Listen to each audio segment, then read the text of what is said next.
Hi, I'm Brian Crombie, and we're going to be talking on The Brian Crombie Show. We're going to be talking about politics, arts, business, and social issues on The Brian Crombie Show on Canada One TV.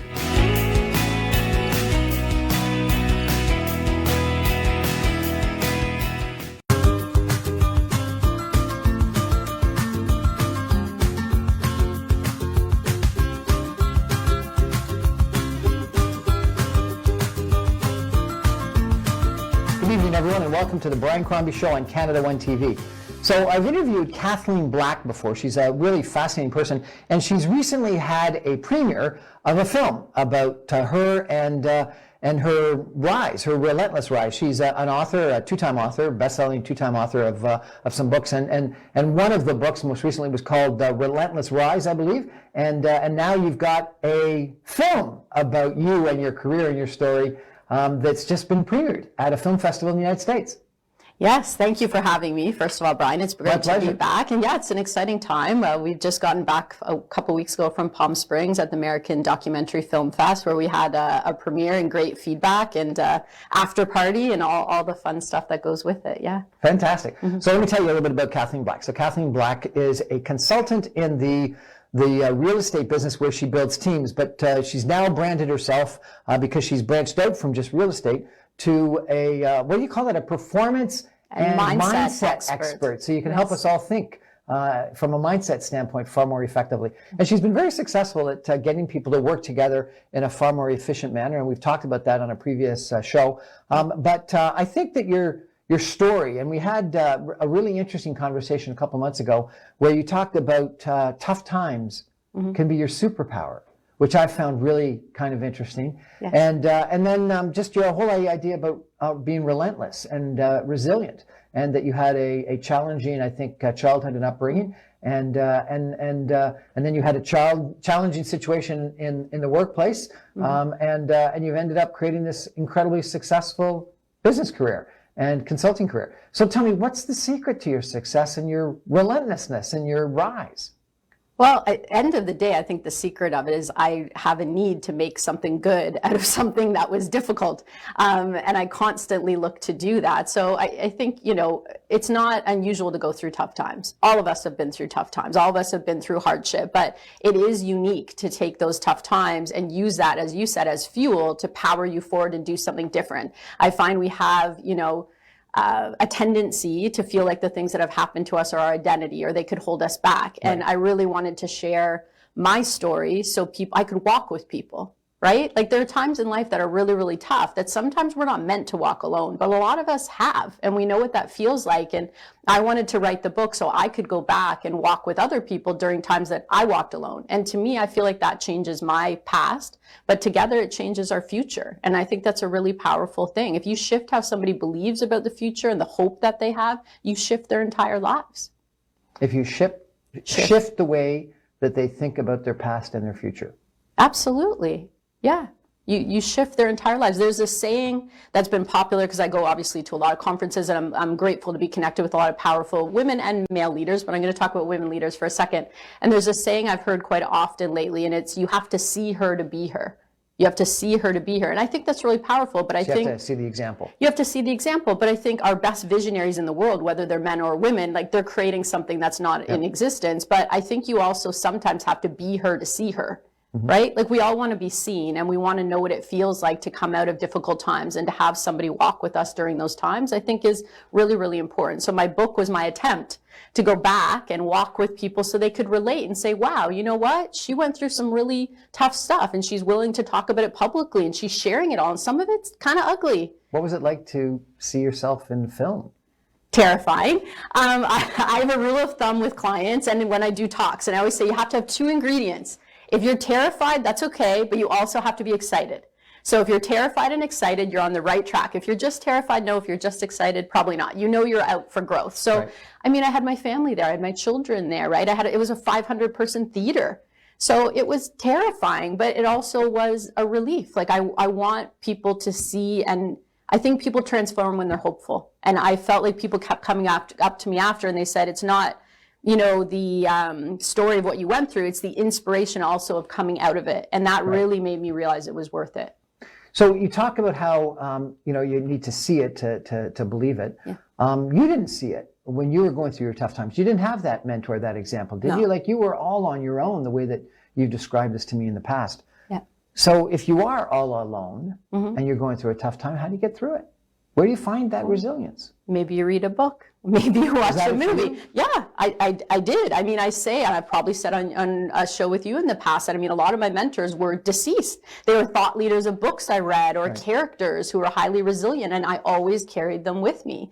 And I think, there are times even when I did the Camino across Spain, I had to do a detour, and I remembered some of those characters and remember what they went through. You can do a detour up, the Pyrenees Mountains, like get over yourself and just do it. And those people were with me. They walked with me. So I think you can definitely read, you can definitely have other mentors, but you also need to be audacious enough to have a vision of where you want to go. Like if you can be in a dark space and you can see a vision of something better and you allow it to light you up, and no matter what the world says to you, you just feed it and nurture it and go towards it, you will be a life changer. What do you mean audacious enough? That's a very audacious powerful word. enough. So it's not something that regular people do. It's something that only a very few people can do, you think? I think many people could do it, but not many people do it.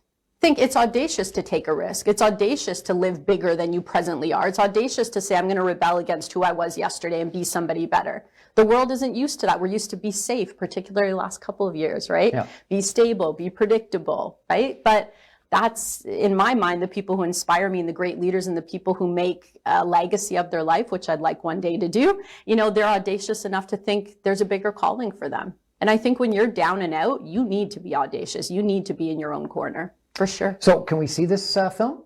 You will be able to see it. We actually just found out that we were selected for another screening in LA. So we'll be back in the Marina Del Rey Film Festival. Sorry, not theater. Are you going to be at TIFF in September in Toronto? No, you know what? We actually made a little mistake in that we had a few versions of the documentary before we released it, and we put one of the earlier versions to TIFF, and if you can't do it again. So that was a little bit of a mistake. The last version that's in theaters now is much more powerful, but it will come to Canada, and we're trying to decide whether we'll do a film festival or a private screening for our clients and network who really want to see the movie. I want to see it, so we can't see it on YouTube yet. Not yet. You can't. You have to do your film festival circuit first. You can't stream in the meantime. And is it a lot different than the book? Or is it similar to the book? You know what? It's like the director is Douglas Silverstein. He's an Emmy-winning director. He approached me, and initially I thought, this is crazy. It's never going to go anywhere, right? He knew my book coach when I was writing the book, and she said, hey, do you know Kathleen? Like, you need to talk to her. So he reached out. I just thought, who's this guy? I didn't think anything of it. So it's his version, right? When you have a director do a documentary, it's their version, not your version. It's his eyes. Yeah. This is his lens on my life, which is interesting. So, but he did a phenomenal job, and I have great reverence it must be for like him. very exposing, very intimate that someone comes through and wants to do their expose on your life. Very, yeah, because you know what? First you think, oh, this is kind of cool, and then you're like, well, wait, my story has other people in it, and I have children, and I have work, and I have clients, and they're all going to see it.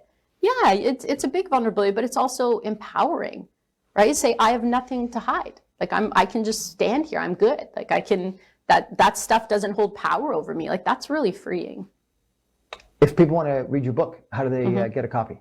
Yeah, they can go. The most recent book is on Amazon, of course, but it's also on our website, KathleenSpeaks.com. My first book is like anywhere books are sold in North America, which is Top 1% Life. That's for business expansion. Life. Yeah, the Relentless to Rise is for personal expansion. Right. That's my story. Okay, and you also are very active on social media. Yes. Do you encourage people to follow you on Instagram? Absolutely. What's your Facebook, Instagram handle? Kathleen Black _. Kathleen Black _ at the end. Okay.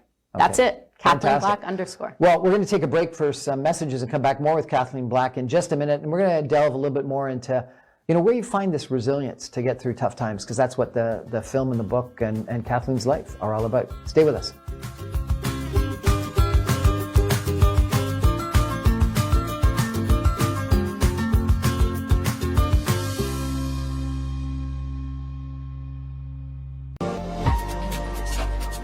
Welcome to Lakeshore Towers, a smart and green architectural marvel.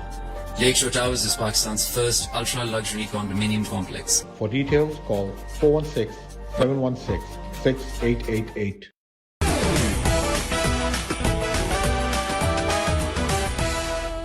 दुनिया में सबसे ज्यादा पसंद किया जाने वाला TV show खबरहार अब आ रहा है आपके शहर में आपके पसंदीदा होस्ट आफ्ताब इकबाल के साथ, जिसमें होंगे सखावत नाज, सीम पुन्नू, काशा गुल, असद कैफी, अजहर रंगीला,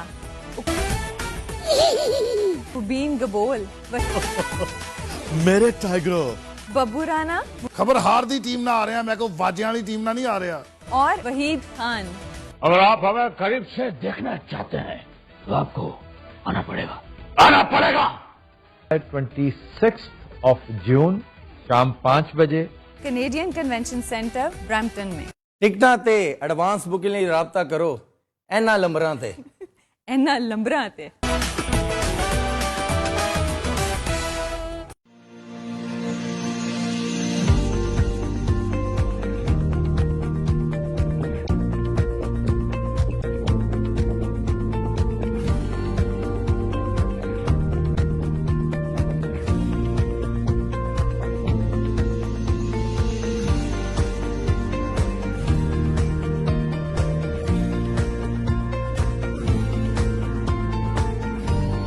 Hello everyone, we welcome you all to our 3rd anniversary sale. Huge selection of furniture, mattresses and accessories to meet all of your home furniture needs with the best selection, quality, service and the best prices in GTA. Only at Complete Home.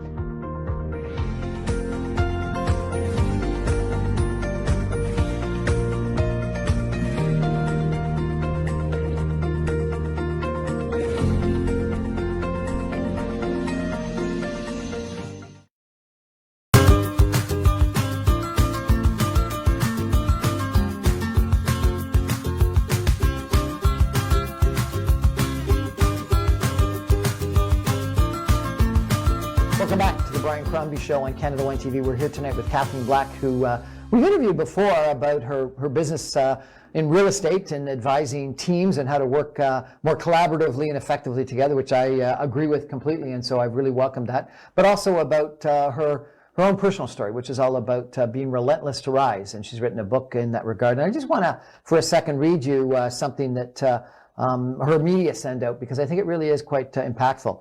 Kathleen Black is the Toronto-based 2-time best-selling author, global motivational speaker, and one of the world's leading performance strategists who has become famous for guiding iconic brands and high-net-worth professionals through her unique approach of empowered leadership and expert mindset training to add billions of additional sales volume annually to their bottom lines. So that's her sort of business thing.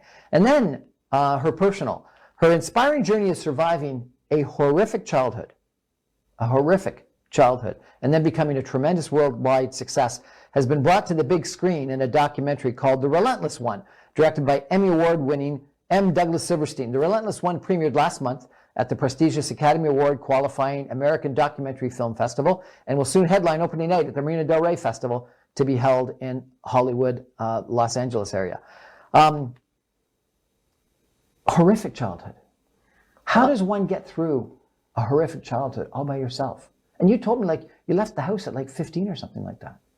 Yeah, I mean, I think for me, being me, I wouldn't personally use the word horrific, but the director certainly does, and our team certainly does. But I mean, when it's your own life, you don't like to see something as horrific. You just see it as life. And I know one of my best friends in the documentary talked about that. She, they call me Katie as a kid. She's like, to Katie, she wasn't in this horrible situation. It was just Katie doing life. And it's just the same way she does life now, right? So I think it's interesting, but I mean, there's more of an important message coming out of this, and my work has shifted, right, coming out of this. And I think that's why it's more to performance and mindset. I mean, I've started to really get very curious about people who've had traumatic childhood, people who have been witness to domestic abuse. You know, what does that look like? And the statistics are really interesting, right? When you look at people who've gone through things like that, 2/3 heal. They don't go on to be abusive. They don't go on to use these situations to hurt other people. 1/3 do. That's how they cope with it. And what's really interesting is when you look at the statistics as they get older, particularly for women, because it's a higher percentage, 50% are going to end up in situations where they're toxic, where they're abusive, where they're either domestically or they're in business situations that are toxic. So that's really interesting to me. It's like, okay, you go through these situations as a child, you heal, but you attract them again. And so that sounds like sort of like what you've done. It does, both from doesn't a business it? standpoint and a personal personally, standpoint. And personally. So do you like toxic situations? Do you like that drama? Do you like that problem? But this is my point of why we need to bring this up. I'm very passionate. I'm working on a TED Talk for the fall, and I have a new keynote coming on shifting the way we think about these things. Because those who heal are attracted back into these situations by others who may unconsciously want to heal but are not actively doing that. And the person who's in that toxic situation is seeing it. But what happens if she speaks up? What does the world say? Wow, you're here again. What did you do? Did you screw up? Why are you all alone? We don't trust you. You're back in the same situation. It must be your fault. But you know what? Those women are exactly who we need to hear from, because they're attracted to those situations because they came from them. And every time they come out of it, hopefully my hope to support them and support myself, that we heal more and we see toxicity more clearly. And if we start to listen to those stories, both sides get a chance to heal, right? Your job in life is to find all these messed up, toxic situations and try to solve them all? No, my job in life is to shift and support leaders in business and personal on how to identify toxicity, how to identify enablement, make sure that we're not going after the people who are speaking up, that we need to speak up in our communities, because people behaving toxically, they need to heal too, but they may not want to. But we can look at it and say, wait, I'm being enabling, or I'm being toxic. Yeah. Wow, I need to be able to look at this and make a shift, right? So you know, I've interviewed you a few times. I don't know you personally, but I've interviewed you a few times. And my sense is your mindset really is different. You seemingly wake up with excitement and enthusiasm every day, and then you post a motivational something or other. And often it's a long, really well-written thing on Instagram or Facebook. Where does that mindset come from? Where does that positive outlook come from?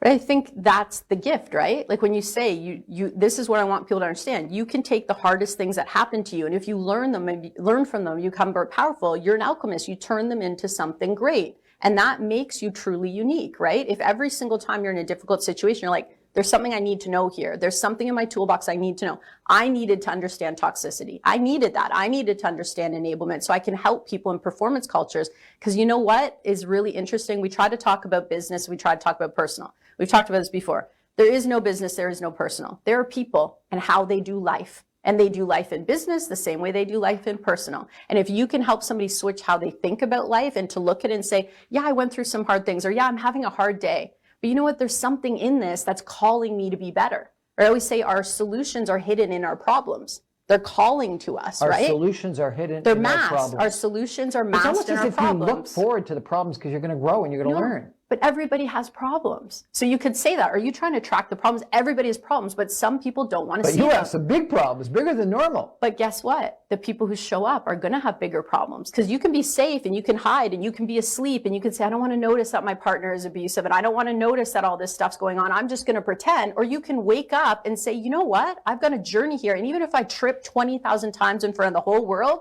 I'm going to keep showing up. But here's the thing. If you keep showing up, you are going to trip more. That's how it goes, right? Okay, so, you know, part of it. One set, my analysis of you, and I'm far from a therapist, so it's just my TV interviewing, radio interviewing yes, skill. Is that it's mindset number one. The second thing is your whole professional work is all about teamwork, and one would think that collaboration, community, teamwork end up being things that are key. But yet, it sounds like a lot of things you've done have been on your own, and or with dead mentors that you're reading about.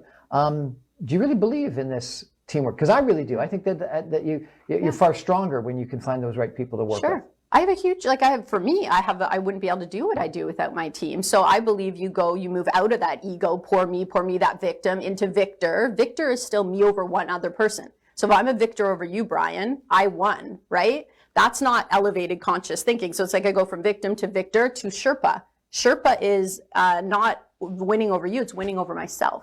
Right? So if I can get to that place of winning over self, I can be a collective with other people. Like I have a director of operations, I have a marketing coordinator, I have a graphic design, I have a whole team of experts who help my company run, because to be great, I need all these different strengths and personalities, right? So 100% I believe in healthy performance environments, 100%. I don't believe in the old school dog-eat-dog world, and I don't believe in a lot of healthy performance environments. Healthy performance environments. Not dog-eat-dog. No, because so it's win-win, not win-lose. Well, yeah, and again, let's be willing to see things in our environments as leaders, right? Let's be transparent. Let's be vulnerable. Let's have that shift over there, because whenever there's a systemic problem, which I think it is, I think when you go through these difficult situations again and again, you think you're alone. Yeah. You think you screwed up. You start to say, me too, which I'm not saying you should or not, And all of a sudden you're like, holy crap, it's not. There are more people being hurt by this way of doing life than are benefiting from it. And we need to see that and shift. The third thing that I've sort of analyzed from the outside of you is that you seem to take these treks, these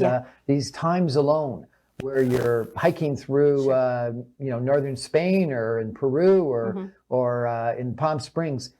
Why did you get into that? And is it, as I've said, sort of that time to be alone and meditate and think?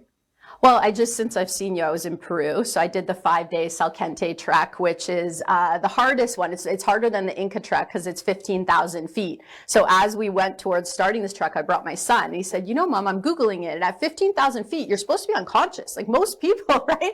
So it was interesting because it was dangerous. But why do I do it? Because the physical experience models the mental experience, or the mental experience models the physical experience. I was about to have a documentary open, right? With my whole life transparent, I needed to do some shifting and some healing. I needed to walk the talk. So we went there to have an experience of expansion, and certainly we did. And there were other stories with landslides, and it actually was quite dangerous. So we expanded a lot, and I had to rely on Sherpas. Trust me, you could. It was great. But that's why I do, and I do it to get in alignment with myself, so I can come back and be more powerful, not stuck in one way of thinking in my business.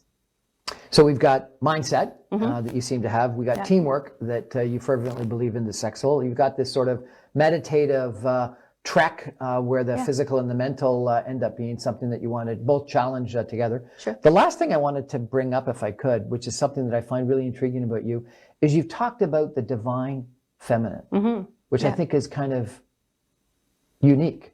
Tell me about that and why that's important to you. Well, the divine feminine is so important to me because it's the healthy side of a certain energy, right? Some people think divine masculine or divine feminine is gender. It's not gender. It's energy. Like gender you can put on, right? You can choose to be more masculine or more feminine. But divine feminine is when you're in alignment. It's like feminine at its highest, most strong, most pure self. And divine feminine is that energy of saying, hey, I'm going to put a circle around me or my family or my community. And I get to say when something's not okay. I get to be protective. I get to be nurturing. I get to be creative, right? There's a lot of beliefs in the spiritual world that women or men, but who have more healing power, have more sexual power, right? Like there's a whole synchronicity that happens there. And I think divine feminine requires divine masculine, because you can't be in a space of trying to be conscious and protective and nurturing and, keeping us in the good values of our community, which divine feminine certainly does. It says, hey, we're community based. You can't do that without the protection of strong divine masculine. They go hand in hand. So some people try to say divine feminine. I mean, is it like feminism over everything else? No. It's a symbolic state of reverence for the strength of both, right? And what's the opposite of divine feminine? Well, it would be the same as the opposite of divine masculine would be profane, right? So a woman in her profane is when we're giving too much, we become resentful, we're not we're giving enough to ourselves. So a man in profane masculine is all him. It's like the extreme narcissism, right? Me. A woman in the profane feminine is give too much. So it's like that shift where a woman needs to go, I need to protect my energy. I need to keep things in good place. And again, so if you're with a man who's like, take, and you're constantly trying to protect your boundaries, you're going to constantly become depleted, because in divine feminine, you're protecting your energy and your space and your community and your family and all of those great things. So do you find yourself at times in the profane feminine role? Of course, I think the thing is not that you never go there. The thing is you have awareness. Conscious living is going, wait a minute, I'm being a little bit crabby and resentful and complaining. And why am I doing that? Because I'm not taking care of myself, because I'm being the martyr. So I am being profane feminine. Absolutely. Everybody shifts into that. But it's the awareness of going, what does this have to do with me? What does it have to do with me? What am I choosing that's putting me in this mindset and position or energy? Mindset, teamwork, physical, mental, challenge by trekking and time alone and stuff like that, and divine feminine or divine masculine rather than profane feminine or profane masculine. Yeah, or your frequency, right? We're electric beings. We're energetic beings. If you study the right brain, you are putting off a frequency. Literally, this is brain science. This isn't like an idea. It's happening. So you're connecting with people all the time. So you adjust your energy frequency and you connect differently with the people around you, and you feel different. Fantastic. Sounds like a great recipe for success. I think so. And happiness to me. So I really appreciate you sharing that with us. Remind us the name of the book. Relentless to Rise. And where can we get it? KathleenSpeaks.com. And the film? The Relentless One, and next it'll be in LA June 16th, but it'll be coming to Canada soon. And Eventually. Then stream. Yeah. And your Instagram handle is? Kathleen Black _ You got to check her out. This lady is inspirational, and she's fantastic. And I read her little inspirational quotes, not every day, but most days, and they pick me up, and I get really interested in hearing about your next trek and about your next story, and sometimes, frankly, about your next challenge and how you got through it, because you've had some challenges, and you've got through them very well. So, Kathleen Black, congratulations, and thank you so much for joining us. Thank you for having me, Brian. It's a pleasure. That's our show for tonight. Thanks for joining us. I'm on every Thursday night on Canada 1 TV. Thanks for joining us, everybody. Good night.